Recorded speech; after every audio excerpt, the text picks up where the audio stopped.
Halo, selamat pagi adik-adik semuanya. Berjumpa kembali kita dalam Renungan Harian Anak Habatus, Hidupku bagi Kristus. Hari sebelum kita akan memulai aktivitas kita pada hari ini, kita akan belajar firman Tuhan terlebih dahulu. Mari sebelumnya kita berdoa ya. Bapa dalam surga, mengucap syukur buat hari ini. Kau beri kami kesehatan, Kau beri kami berkat yang luar biasa, sehingga kami bisa memulai hari ini dengan aktivitas yang akan kami lakukan. Sebentar kami akan belajar tentang firman-Mu. Tuhan pimpin kami supaya kami mengerti kebenaran akan firman-Mu. Terima kasih Tuhan. Hanya di dalam nama Tuhan Yesus kami berdoa dan bersyukur. Amin. Nah, adik-adik, renungan kita pada hari ini diambil dari 2 Raja-Raja 4 ayat 42 sampai 44. Di sini saya akan membacakan semua ayatnya ya. Datanglah seseorang dari Baal Salisa dengan membawa bagi abdi Allah roti hulu hasil, yaitu 20 roti jelai serta gandum baru dalam sebuah kantong. Lalu berkatalah Elisa, berilah itu kepada orang-orang ini supaya mereka makan. Tetapi pelayannya itu berkata, bagaimanakah aku dapat menghidangkan ini di depan 100 orang? Jawabnya, berikanlah kepada orang-orang itu supaya mereka makan.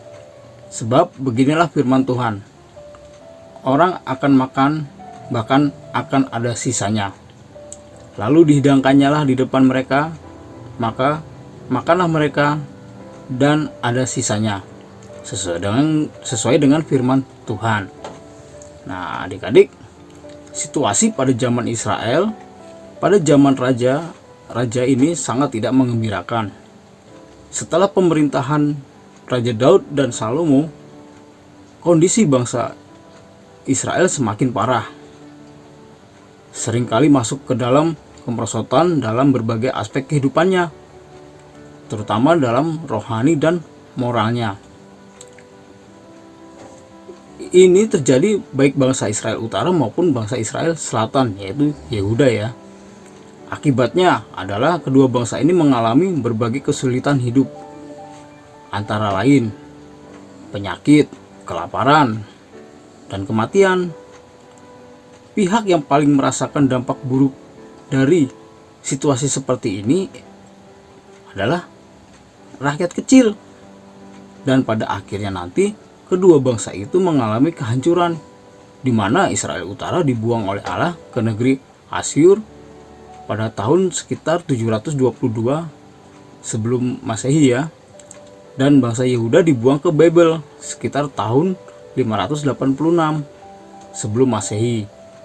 Nah, kota Samaria bahkan Yerusalem pun dihancur leburkan oleh bangsa-bangsa lain ya.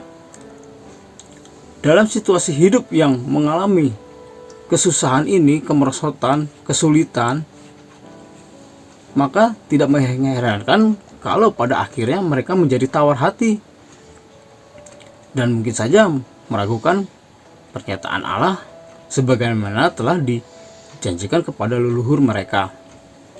Dengan kata lain, kesulitan-kesulitan hidup yang silih berganti telah membuat bangsa ini menjadi pesimis dan kehilangan pengharapan, seolah-olah Tuhan tidak berdaya lagi untuk menolong mereka. Tetapi lihatlah betapa Elisa sangat yakin akan pertolongan Allah.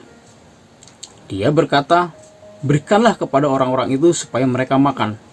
Sebab beginilah firman Tuhan, orang akan makan, bahkan akan ada sisanya. Nah, melalui perkataan ini, Elisa hendak menantang sekaligus mengajak bangsa Israel, mengajak kita semua untuk berani melihat bahwa Allah selalu mampu menyediakan kebutuhan umatnya. Bahkan dalam situasi yang nampaknya hampir tidak ada jalan keluar. Ini masalah keyakinan bahwa walaupun hidup penuh kesulitan, namun tidak selalu buruk seperti yang bisa kita bayangkan atau yang kita takutkan. Nah, demikianlah orang-orang yang selalu optimis, yakin bahwa Tuhan pasti menjawab setiap persoalan yang dihadapinya. Itulah yang ditegaskan. Kita lihat di ayat 44 ya, yaitu bahwa kebutuhan 100 orang tadi terpenuhi, bahkan ada sisanya. Luar biasa bukan? Allah selalu punya cara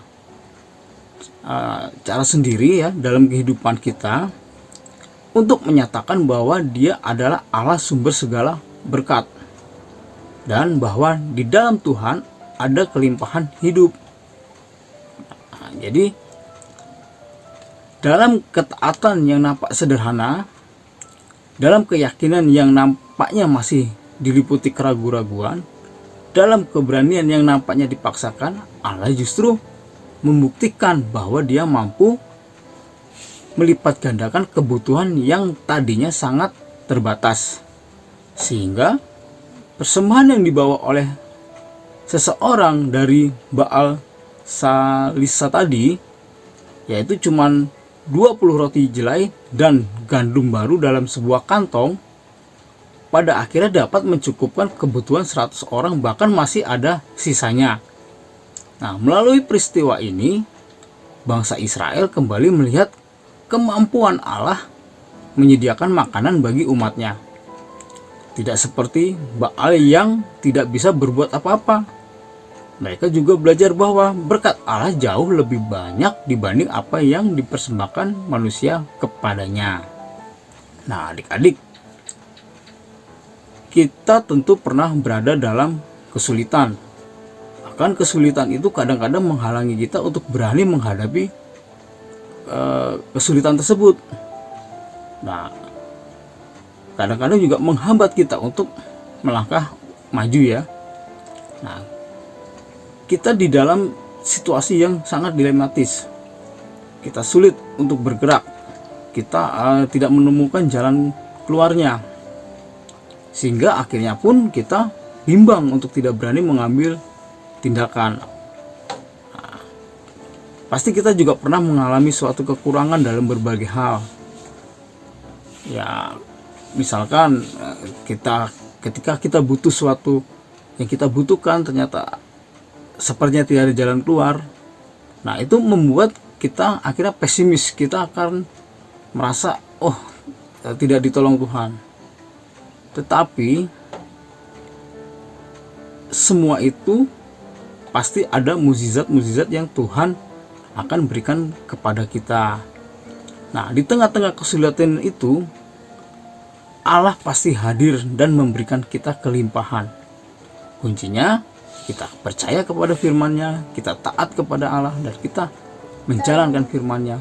Maka semua kesulitan-kesulitan yang akan kita hadapi, Tuhan akan membuka jalan bagi kita semua.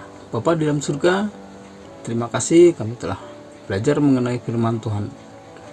Kiranya Tuhan pimpin kehidupan kami hari lepas hari, baik adik-adik yang mau bersekolah maupun yang belum bersekolah. Kiranya Tuhan pimpin, berkati mereka, berkati kesehatan mereka, sehingga mereka terus beroleh berkat yang luar biasa dari Engkau saja. Terima kasih Bapa, hanya di dalam nama Tuhan Yesus kami berdoa dan bersyukur. Amin. Sampai jumpa di Habatus esok hari. Tuhan Yesus memberkati. Habatus.